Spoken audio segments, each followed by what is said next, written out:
are still getting cleaned up here. So the theme of the event today is emergence, and we like to think that we live in a time of emergence. And there have been many similar times of emergence throughout history. For example, if we go back to the Third Kingdom of Egypt, about 2666 BC, the king, whose name was Zoser at the time, commanded his people to build a pyramid of 6 steps surrounded by a large temple complex. And it was the first of the great Egyptian pyramids, and it was an astonishingly complex project. Materials had to come from throughout the kingdom. Thousands of laborers worked according to a plan that unfolded over more than 20 years. The man who put that plan together and executed it was named Imhotep.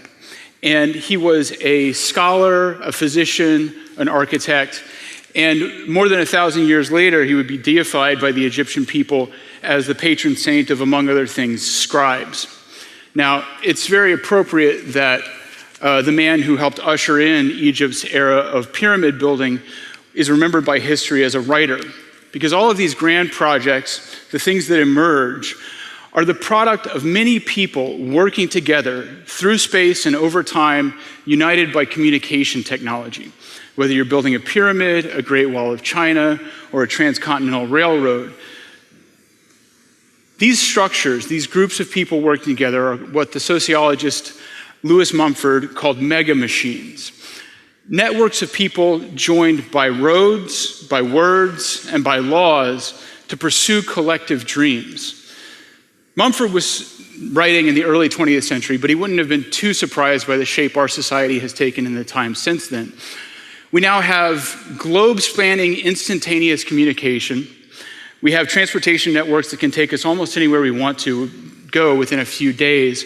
And we have one of the largest, richest, and most complex education systems the world has ever seen. Now, this has allowed us to accomplish great things, not just in the physical realm, but in terms of technological innovation. So take the phones that I would assume 99% of you have in your pockets. Like the pyramids, the components of those phones came from far away, but in this case, we're talking about halfway around the world, not just the far reaches of the Egyptian empire.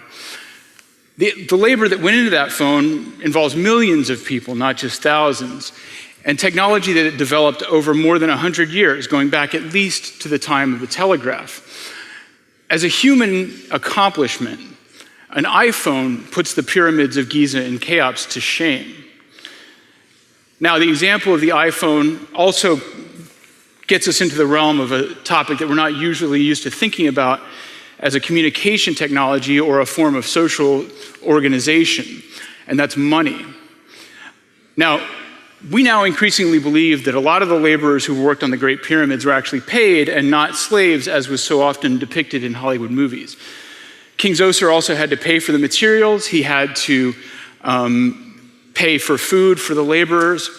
And it was really easy for him to marshal those resources, right? Because he's the king. He just says, we're going to build this big pile of rock in tribute to me. And it happens. For us to accomplish big things is a little bit more complicated, but also a little bit more efficient. We make individual choices about our spending, our investments, our donations, our taxes, and that money goes to the various things that we believe that we need or we want to see happen. And that has allowed us to do some amazing things. But I'm here, and by the way, I snuck these on stage. So I made it this far pretty okay, but I'm gonna cheat now. We have a money system that's more efficient and more effective than many points in history, if not any points in history, and it's allowed us to accomplish all these great things. And we may not necessarily wish that that was the case.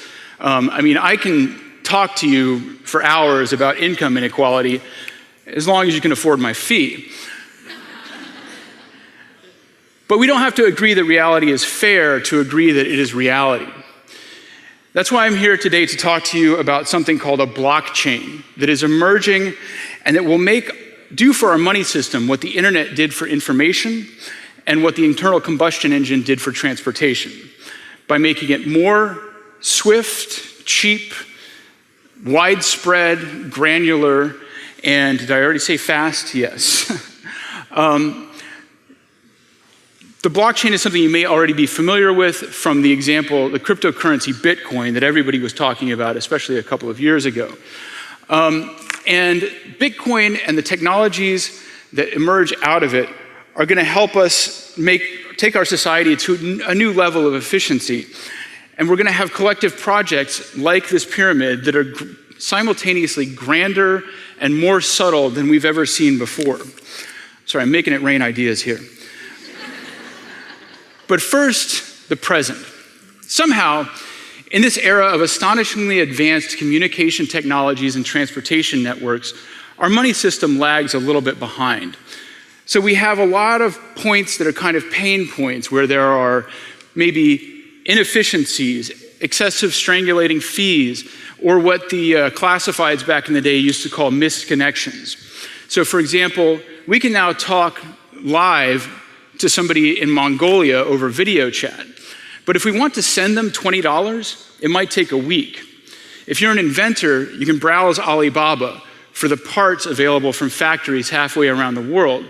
But to pay for those parts, you may actually have to go down to the bank, purchase a money order, put it in an envelope, and then send it across the ocean.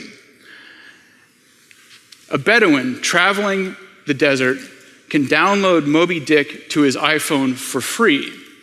But if he wrote the Great Arabian Novel and his American publisher wanted to send him a royalty check, Western Union might end up taking 25% of that.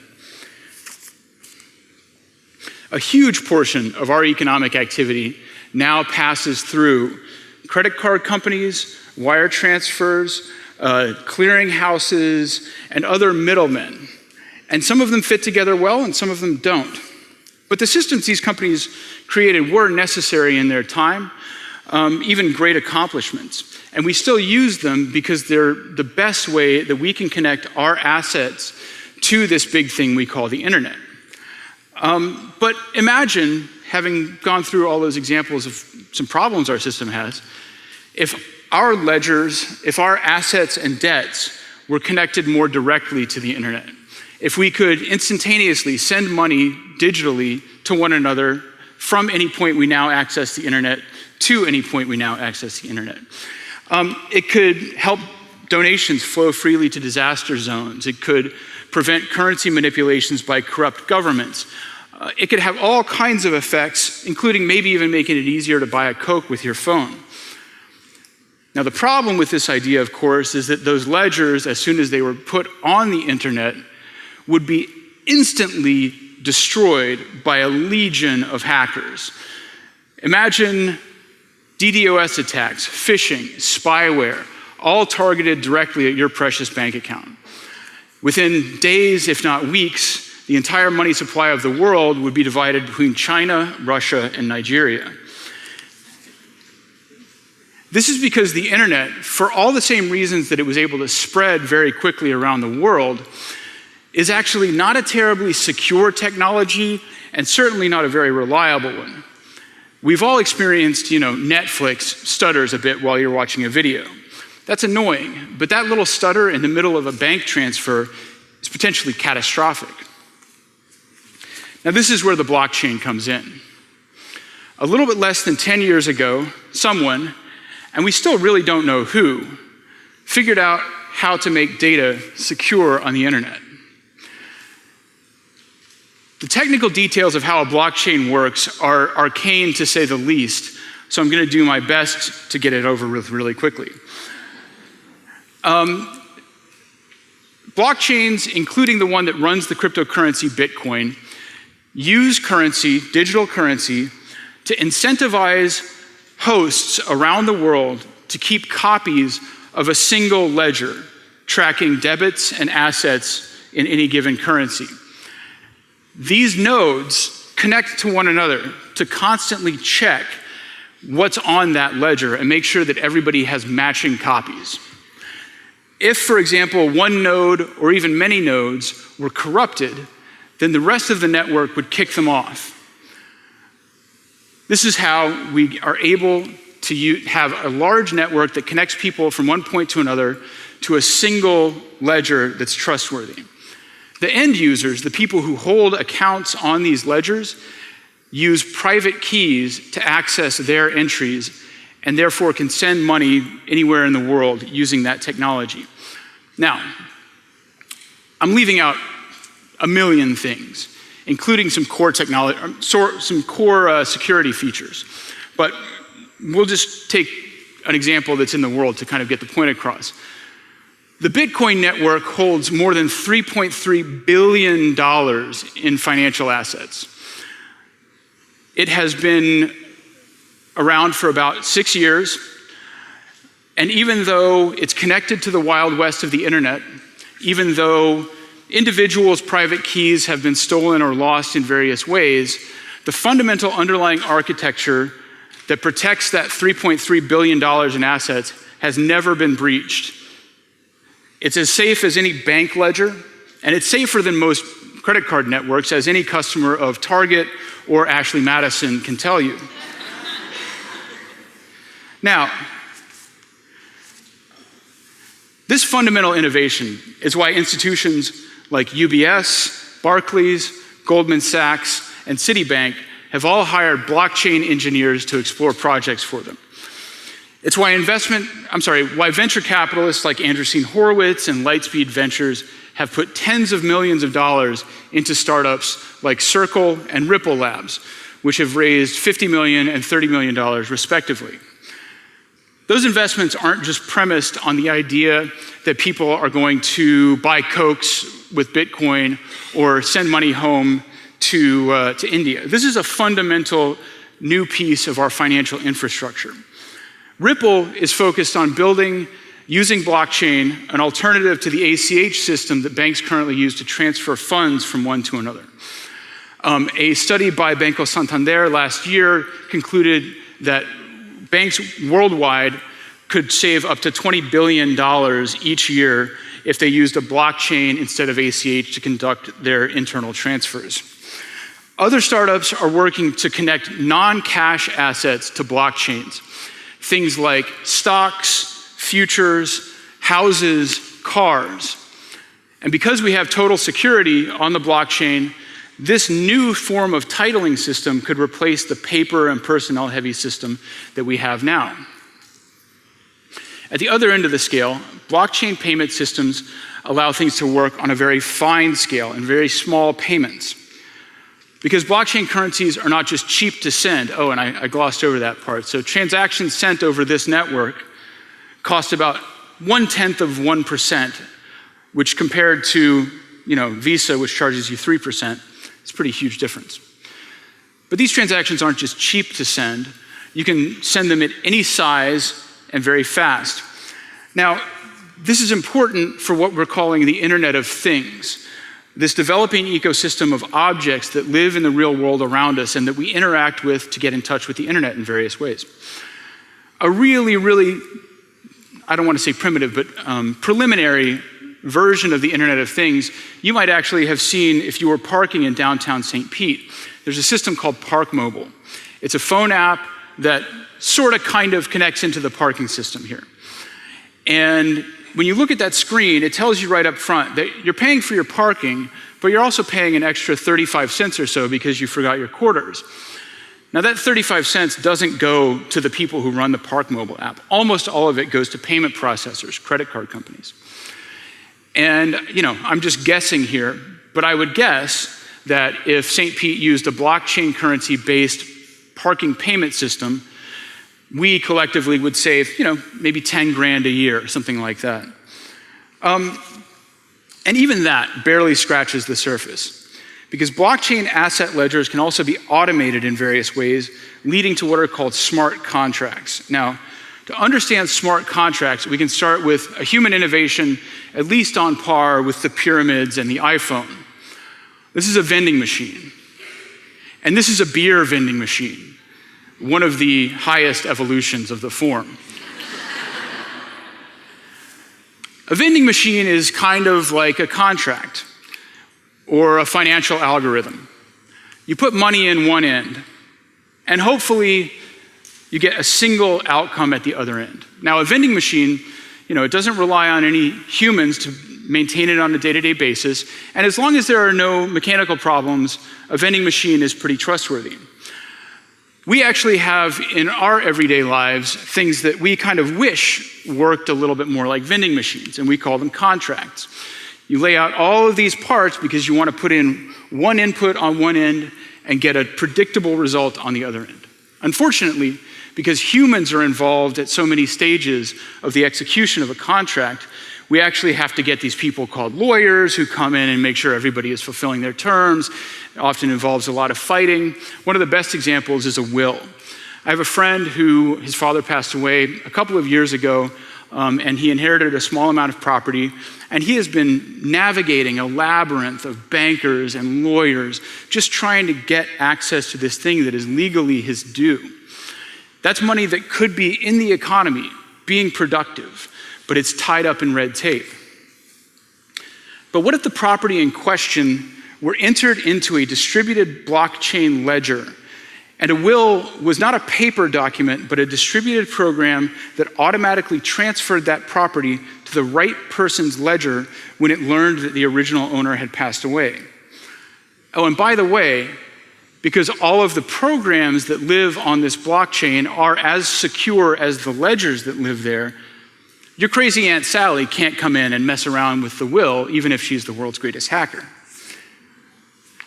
So, cryptocurrency, backed by blockchain networks and managed using smart contracts that are also distributed, creates a lot of large and small efficiencies. But come with me, if you will, one step further, to the realm where things get really weird. Because once money is this fast, granular, and flexible, it can be connected to the economy in all sorts of interesting ways and managed by robots. Now, this is the best open source image of a money robot that I could find, but artificial intelligences gifted with the agility of the blockchain asset network could set real-time prices on things that we need to know about in real time, especially as population increases. So perhaps the price of data on a fiber network, the price of electricity, the price of capacity on a highway, or urban surge pricing for traffic. We actually already have a kind of limited example of what this looks like. Some of you may know that about 84% of all of the stock trades that take place on the New York Stock Exchange are actually conducted by computers that are processing inputs and making decisions about which direction stocks should swing. They're on a very limited scale and on one single system. You take that kind of logic and expand it out to the world, and you've got something that not only reduces certain frustrations in our everyday lives, but actually makes our entire economy more efficient by setting prices more quickly and more effectively. Now, as long as we're over the line into weirdness, let's take it one step further. We're only a few years away from self-driving cars, and Uber has actually, among other people, invested heavily in this technology. That means that within, I would say within everybody's lifetime who is in this room, we're gonna have something like the Johnny Cab from Total Recall. Everybody like Total Recall? Great movie. I love the scene with the nose and anyway. So we're gonna have automatic taxis running around. But if we take those taxis and join them with a few other intelligent systems and host certain parts of their systems on a blockchain that's linked to cryptocurrency like Bitcoin, we can do some pretty crazy things. So you could pay the taxi from your phone or wherever with your cryptocurrency. Then the taxi goes around the corner, buys gas, and orders its own maintenance using the same currency. Over time, as it accumulates profits, this cab might be smart enough to say, go out and buy a second copy of itself and continue operating two around the city, and eventually build maybe an entire network of cabs, its own service stations, anything. Because of the financial flexibility that these tools give to artificial intelligences, we create these things potentially called distributed autonomous corporations. They're set up by groups of investors who design the business logic that's going to dictate how they behave and inserts an original pool of capital. They are in turn given digital tokens that amount to shares in the corporation. This structure is going to be as much of an innovation as the limited liability corporation was in its time. What it allows is for anybody, anywhere in the world, to provide capital support for any project anywhere else. Now, a lot of this is theoretically possible using the financial technology that we're operating with right now. But it's in much the same way that it's possible to build a supercomputer using vacuum tubes. So let's bring us back to the very near future. We've talked about flexibility, granularity, and speed. But let's talk about reach. I hinted at this a little bit earlier, but these corporations and all of the other transactions that we're talking about, they can go as far as the internet itself. This system can make stable currencies, loans, relief funds, and investments available in regions of the world that are not currently very well connected to global finance. What many people in developing economies lack is not resources, it's not discipline, it's not motivation, it's capital. There are all kinds of sources of wealth and human well-being that are untapped across the world. Rich fields that go unplowed for the lack of an ox, wells that go untapped for lack of a shovel. When we have instantaneous access, we can do something about that, because even some of the poorest people in the world right now have access to the internet, mostly through cell phones. They're even ahead of us in some ways, using digital currencies that are resident on those phones, like Kenya's M-Pesa system. We connect those currencies to global capital, and we can really start putting some of these currently underutilized resources to work. It could trigger a global jump to light speed. And once those resources are harnessed to the mega machine that is our society as a whole, we're going to be able to do a lot better than King Zoser. We might end up building pyramids of our own, but maybe they're going to be on Mars.